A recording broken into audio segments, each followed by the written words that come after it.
Tapi gini, saya kalau melihat kenapa Amerika menyerah dalam tanda kutip ya.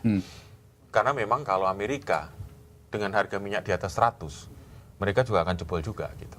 Karena harga mereka udah naik 50% kan, harga minyak di mereka kan sudah pada protes. Di pasar ya? Iya. Yang mereka kan pakai per galon ya. Itu sudah naik lah dari itu dan masyarakat sudah teriak. Jadi kalau dia mau nahan di 100, di atas 100 itu juga akan jebol juga, secara politik akan jebol. Apa yang dilakukan oleh Israel ini tidak mempengaruhi sentimen harga minyak dunia itu tadi? Tidak, karena kan yang penentuan tetap Trump itu karena kan Amerika. Israel itu kan apapun yang dilakukan Netanyahu, apa yang dilakukan Israel kan tetap dapat lampu hijau dari ini Gedung Putih. Jadi istilahnya yang jadi pertanyaan dunia itu kan apakah ini apasnya Trump bisa mengendalikan Netanyahu? Ini kan menjadi pertanyaan besar. Tapi kan ada keyakinan bahwa ya dimanapun politik Israel itu kan akan mengikuti Amerika. Tapi ini dua hal yang berbeda ya antara soal Amerika Israel sama harga minyak dunia itu tadi ya?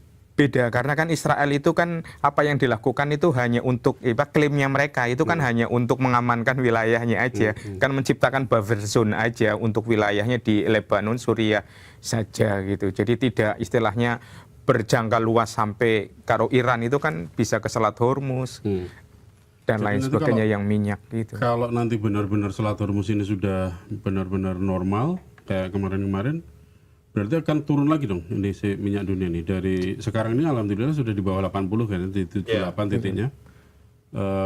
Ada kemungkinan turun atau kalau pengalaman kemarin-kemarin minyak dunia ini memang ringnya di antara 70 ya Mas? Kalau Selat Hormuz kan mempengaruhi 30% pasokan minyak dunia ya. Iya. 30% dari total berapa itu? 100 juta barrel per hari perdagangan peredaran minyak di dunia itu. Nah, kalau 30% kan gede ya. Iya, sepertiga kan. Tapi cuman cek lagi apakah 30% atau 10%. Tapi kayaknya lebih dari 10 deh. Yang Ya 30. Memang 30 kan? ya. 30% itu sangat berpengaruh terhadap harga. Artinya kalau itu nanti terbuka normal ya sangat mungkin mereka akan sesuai Bisa dengan turun, ya? harga minyak di bawah 70. Artinya itu sesuai dengan asumsi APBN kita di 60 sekian. Asumsi 60 dolar per barrel kan. ya, kalau misalnya 3 bulan lagi di 2000 di kuartal ketiga nanti 2026 kemungkinan 3 bulan dari sekarang ini ya. Bisa terwujud 60-an. Di antara 60-70 ya. Oke. Nah, sekarang Mas, kita posisinya kita kembali ke poin-poin yang tadi disebutkan di kesepakatan tadi ya. Di kesepakatan damainya itu tadi. Ada yang menarik soal menangguhkan sanksi untuk Iran.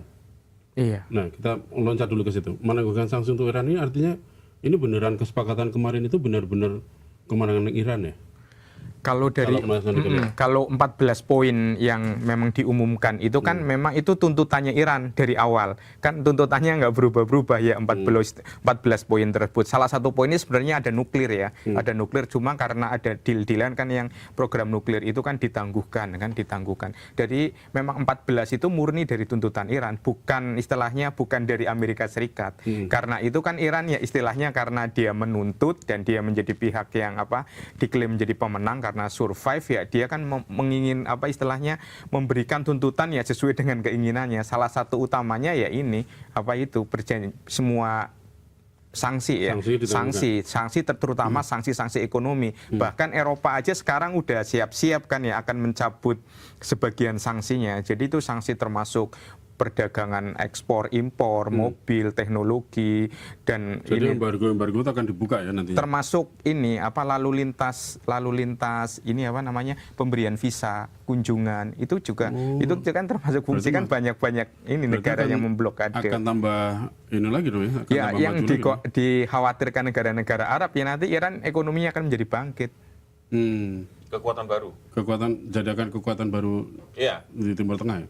Tapi gini, saya kalau melihat kenapa Amerika menyerah dalam tanda kutip ya. Karena memang kalau Amerika dengan harga minyak di atas 100, mereka juga akan jebol juga gitu. Karena harga mereka udah naik 50% kan, harga minyak di mereka kan sudah pada protes. Di pasar ya? Iya. Yang mereka kan pakai per galon ya. itu sudah naik lah dari itu dan masyarakat sudah teriak. Jadi kalau dia mau nahan di 100, di atas 100 itu juga akan jebol juga, secara politik akan jebol. Mungkin satu karena dia momentum Piala Dunia, yang kedua nanti ada pemilu sela ya.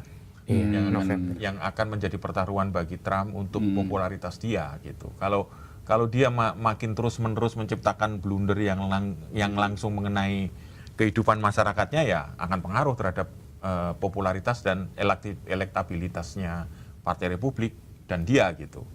Dan pengaruh. Nah, makanya justru yang nggak bisa nahan ini malah Amerika. Kalau menurut saya ya, dari harga minyak ini ya. Meskipun juga mungkin beberapa spekulan sudah mengambil untung dari harga minyak yang sempat 100 dalam beberapa waktu. Jadi mereka udah cukup lah untungnya diambil. Sekarang kembali ke titik 70. Ya mungkin sudah cuan banyak lah mungkin ya bagi pelaku itu ya? pelaku jual beli minyaknya lah gitu kira-kira. Tapi masuk akal juga sih, berarti memang ada permainan di belakang itu. Betul, karena kan ya apapun kan mekanisme mereka bisa kontrol kan. Salah satu yang bisa kontrol adalah mulutnya Donald Trump kan, mau ngomong apa akan menaikkan harga, mau ngomong apa lagi menurunkan gitu. Ternyata sangat berpengaruh. Sangat berpengaruh. Tapi ya mungkin itu tadi, ya yang jelas adalah bagaimana Indonesia bisa mengambil posisi di situasi yang cukup baik sekarang gitu. Jadi tolong ya nggak usah berdrama-drama lagi. Kita harus segera menangkap peluang ini, terutama dengan Iran gitu ya. Iran ini bukan musuh, kita tuh sahabat lama gitu. Betul. Nah, udah sekarang normalisasi hubungan dengan Iran terbuka gitu ya. Dan siapa kita tahu berdagang, kita bisa tambahan stok minyak dari sana ya. Kita bisa dapat minyak dengan harga khusus. Siapa tahu bisa jadi di situasi udah begini gitu. Nah, kira-kira yang dikhawatirkan drama-drama ini sih harga ini nggak turun-turun apa Mas? Yang ini sekarang. Ya tadi mungkin itu minyak yang dengan harga 100 yang dijual sekarang di SPBU itu masih harga lama. Masih harga lama. Nanti dihabiskan dulu deh. Ya kan, dihabiskan dulu sampai mungkin sebulan 2 bulan pengiriman baru 40 hari katanya ya. 40 hari. Ya udah nanti dihitung aja ini 40 hari apa tidak. Apakah dalam jangka waktu 40 hari dari sekarang itu akan terjadi gejolak lagi? Kita tidak tahu. Tapi kita berharap ini tenang lah, udah selesai. Orang semua sudah nahan diri, semua negara juga sudah kolaps. BBM-nya membuat ekonominya juga amburadul semua. Ya sudah, ini peluang untuk segera diturunkan. Apalagi ada momentum politik juga di dalam negeri. Ada banyak orang yang menuntut perbaikan ekonomi, ya kan?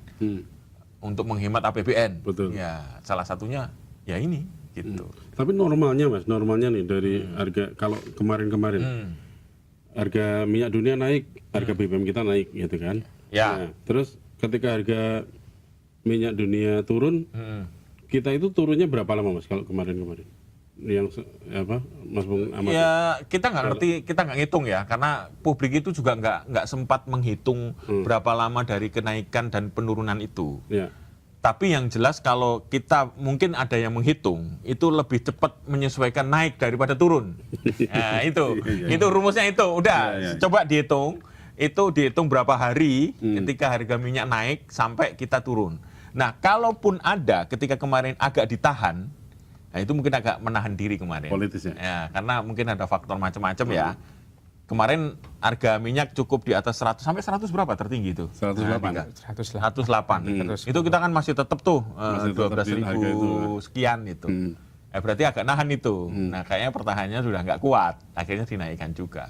Dengan kenaikan ya lumayan, sekitar 4.000 ya. Kalau pertama 32% kita naiknya kan? 30%.